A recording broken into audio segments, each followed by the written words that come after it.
Hi guys, it's Allison here and I'm getting ready to do day number 6 of Load 518. Now I was the featured designer today, so I've already scrapbooked the prompt and sort of used both prompts. So I'm going off topic today and I'm just going to scrapbook a couple of photos from our trip. Now this is my youngest daughter and my cousin's youngest daughter, sort of getting to know one another. They're basically the same age, and as you can see, eventually they became very comfortable with each other, and this is my youngest little cousin doing somersaults. So I have chosen some fun papers. I wanted to pick up the purple in my daughter's shirt, as well as some of the yellows and blues and reds. So I've got this one from Echo Park, Dots and Stripes, or no, sorry, not Dots and Stripes. It's a Springtime, very old, 2010. And then this one, which is also Echo Park from Best Friends Forever, and I want to do just a strip and get all those colors in there. That's the other side of that. And then this yellow that I used on yesterday's layout, which is also Echo Park from Here and Now. And that's the other side, which is also gorgeous. And then I thought I could bounce some of these circles around, maybe some of the red and pink ones. And this is also Echo Park, called Summer Bliss. And that's the other side of that one. Okay, so I am just going to get started. So as always, I am going to start by cutting off my branding strip, and I did a real hatchet job on it, so I had to trim it with my scissors. And then I'm cutting that strip. So I basically just cut that beautiful paper with the sort of rainbow colors and all the words and everything in half. And then I trimmed that box to about, I want to say 10.5 inches. I don't remember anymore exactly what it was. And I'm just going to mat my photos. Only I forgot to mat them on the yellow first. So I had to rip them off and do that step.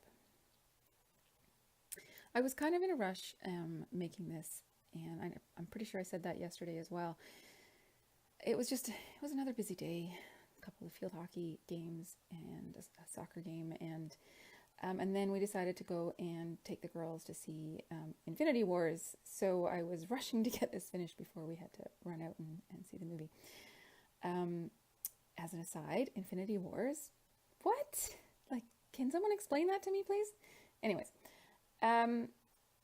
So now I am punching circles. Now I punched circles from this for my layout yesterday, and I'm going to do the same sort of thing today, only I'm not going to layer them up in 2 spots like I did on yesterday's layout. I'm going to sort of bounce them across the page, still in a diagonal, so it's still going to go from the top left to the bottom right, but not in clusters. They're going to bounce around a little bit. Before I adhere those ones down in the middle of the page, I want to make some space for my journaling. So I like this journaling block. It's got, I think it says, I want to remember the story or something like that. And I've temporarily adhered it where you see it right now, but I'm not overly happy with the placement, and I feel like it's kind of floating. So I toyed with the idea of pulling in the back side of the paper with all the circles on it to give it a bit more presence, but I don't like that either. And if I'd had more time, I probably would have paused the camera and gone searching for the perfect embellishment or paper or something to go behind this, but I didn't have the time, so I didn't do that.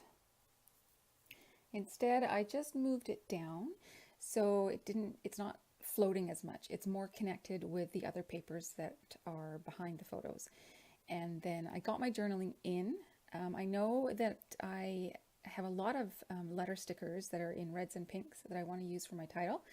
And I wanted to get my journaling in first because that would sort of dictate if there was space in that box to also place my title, or if I needed to put it somewhere else. And clearly there's not.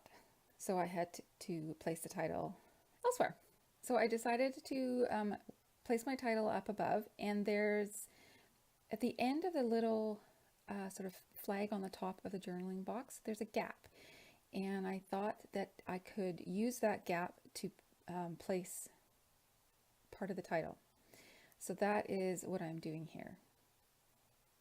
And these letter stickers are quite delicate, and I had a little bit of trouble with them, but I eventually got them stuck down.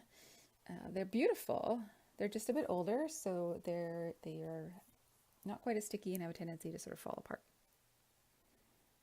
But I'm just going to get the rest of my title in place and see what I think.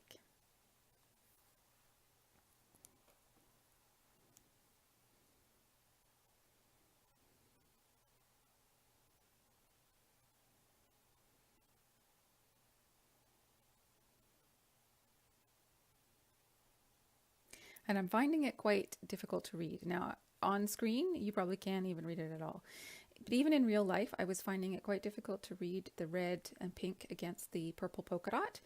So I decided that I just wasn't loving it, and I would try it underneath the photo. And I've already adhered 2 of those circles there, but I thought that it would be okay to have it go over top of the circles just underneath the photo.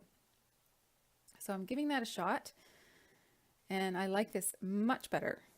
So I'm going to leave that and then get the rest of my circles adhered down. Trying to keep them as random as possible. I really want I want them to emphasize the motion in the photo, especially the one of my cousin's little girl doing the somersault.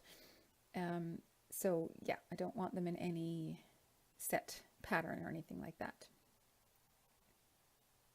I've pulled out a few accent stickers from, I think it was Chamel's Starshine sticker sheet. And then I look through the Glitter Girl book and I take out a couple of word phrases. And then I have some chipboard shapes still left from older Gossamer Blue kits. So I've pulled out some of those. I'm trying to pull in the colors in the photos, some yellow, a bit of the blue, and some red to tie in the title letters.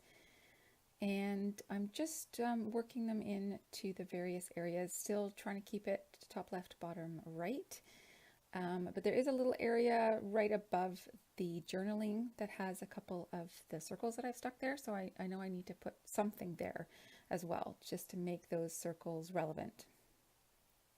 So I get a chipboard heart and a word phrase in there. And my last accent is some of these jewels. Now, I pulled out the purple sheet because I really wanted to bring out the purple, but I don't want to use the giant bright purple ones. I think that would sort of overwhelm it.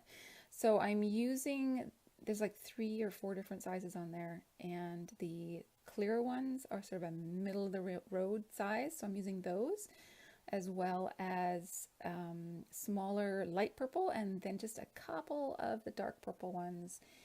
And I think it adds a little bit of bling without completely taking over and screaming purple, because there's a lot more color on this layout than just purple.